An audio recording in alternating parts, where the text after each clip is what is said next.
Bonjour à tous. Aujourd'hui, nous allons voir la démonstration par récurrence. Avant de commencer, voici un petit récapitulatif des notions nécessaires pour réaliser les récurrences. Notions nécessaires, puissance, suite et somme. Alors, qu'est-ce que la récurrence? La récurrence est une méthode de démonstration pour les propriétés portant sur tous les entiers naturels. Elle est assez particulière car on a besoin du résultat pour pouvoir la réaliser. Cela implique que les exercices sur la récurrence sont très souvent des notions fermées, c'est-à-dire des montré que. Le principe de la récurrence.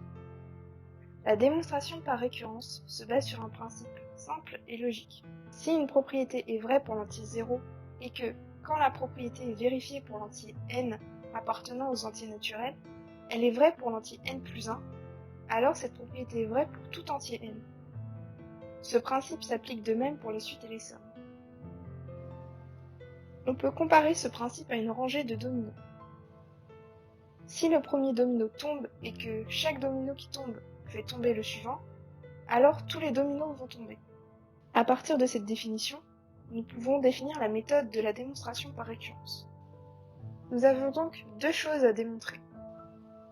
Premièrement, que la propriété soit vraie pour l'entier 0, ou le premier rang dans le cas d'une suite. C'est l'initialisation. Deuxièmement, que si la propriété est vérifiée pour l'entier n appartenant aux entiers naturels, alors elle est vraie pour l'entier n plus 1, de même avec les rangs n et n plus 1 d'une suite. C'est ce qu'on appelle l'hérédité.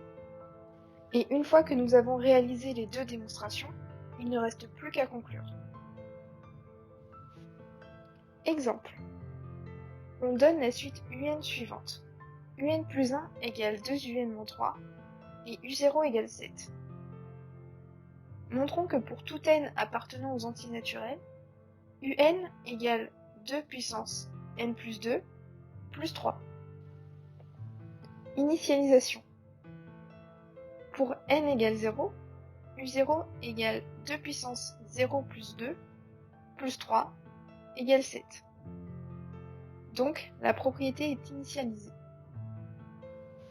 Hérédité. Supposons la propriété vraie au rang n et vérifions qu'elle l'est au rang n plus 1. C'est-à-dire que un plus 1 égale n à la puissance n plus 3 plus 3. Soit on part de l'expression de un en fonction de n et on calcule u de n plus 1 comme ci-dessous. Vous pouvez faire pause si vous le souhaitez pour lire les calculs. On prend un, on le multiplie par 2 et on retire 3 à tout ceci, et ainsi on parvient à u de n plus 1. Soit on part de l'expression de un plus 1 en fonction de un et on remplace un par son expression en fonction de n. Un plus 1 égale 2un-3 égale 2 facteurs de 2 puissance n plus 2 plus 3 moins 3 égale 2 fois 2 à la puissance n plus 2 plus 6 moins 3 égale 2 puissance n plus 3 plus 3. Donc la propriété est héréditaire. Conclusion. La propriété est initialisée et héréditaire, donc pour tout n appartenant aux entiers naturels, un égale 2 à la puissance n plus 2 plus 3. J'espère que cette vidéo vous aura permis de comprendre comment fonctionne la récurrence. À bientôt!